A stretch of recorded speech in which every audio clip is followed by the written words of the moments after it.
Hello and welcome to the Marketing Week. I'm Lucy Tesseris, the Features Editor, and this is Thomas Hobbs, who's a reporter. This week, AdBlock Plus launched its own ad network, which has been seen as quite a controversial move by various people in the industry. Tom, tell us about what's been happening. Yeah, so for me, it's like you go to your favourite vegan cafe and lo and behold, there's a Big Mac on the menu. It's a controversial one. Essentially, they're going to be selling advertising for the first time. So if you've got an ad blocker installed, you'll see certain ads, but they're only ads that AdBlock Plus would have approved. It's controversial. Google have already ruled themselves out, so it's an interesting one, really. So why do you think this move has come about? Because publishers have got quite privy to ad blockers now. The FT, I think, trialled a scheme, an initiative where they essentially will block people from reading their content if they've got an ad blocker installed. Users also, user levels aren't growing as much. It's kind of leveled out a bit. So AdBlock Plus need to make money. I think where it's controversial is if I've got an ad blocker installed, like advertising is like my mortal enemy. Like I don't want to see ads pop up.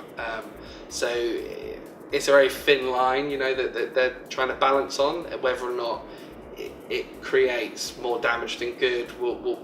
I think it could, I really do. Segmentation was another topic of discussion this week. We looked at two separate studies, one by Forrester and one by brand consultancy, The Guild, both of which were basically saying that marketers need to look beyond demographic data and lazy generational terms like millennial when it comes to segmenting their customers. Instead, it suggested that brands need to look at behavioural patterns and what consumers are actually doing in order to work out how they should be targeted. And if you think about it, everyone that was born between 1981 and 2000, they're not all going to be the same, just as all Leos and Geminis, they're not the same. Yeah. So there's other things that marketers need to think about when it comes to segmenting. Yeah, that's a really good point, and it's also something our very own Mark Ritson's argued before, isn't it? Yes, he's argued previously that using catch-all generational terms such as millennial means that marketers are going to miss the nuanced differences between customers. Also this week, Tom, you interviewed Ted Baker, CEO Ray Kelvin, who had some interesting views on flashy CEOs. Yeah, he did. You could call them interesting, quite bold views. He has described the flashy CEO archetype of a Sir Philip Green as smelling of money and coming across as, a bit too braggy, I guess. Personally, I think I agree to an extent. I think if you think of Sir Philip Green right now, you think of a man on a yacht just like going like this, when the reality is BHS has just gone out of business. A lot of people are very angry.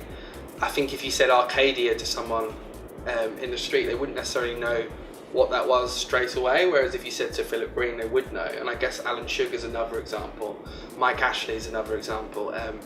In my opinion, CEOs should stand for something. They should definitely get their name out there, but when the CEO starts to become a brand, a lifestyle brand, it all to me personally comes across as a bit too much. And I think right now, Ray Kelvin's got a good point. Like right now, the backlash we're seeing with Sir Philip Green, it shows that the public don't necessarily want that, that guy on a huge yacht, like just chilling. Yeah, it's an interesting point. I suppose Ray Kelvin is at the other end of the spectrum in that he never shows his face in public, so it's an interesting point. Yeah, no, complete opposites.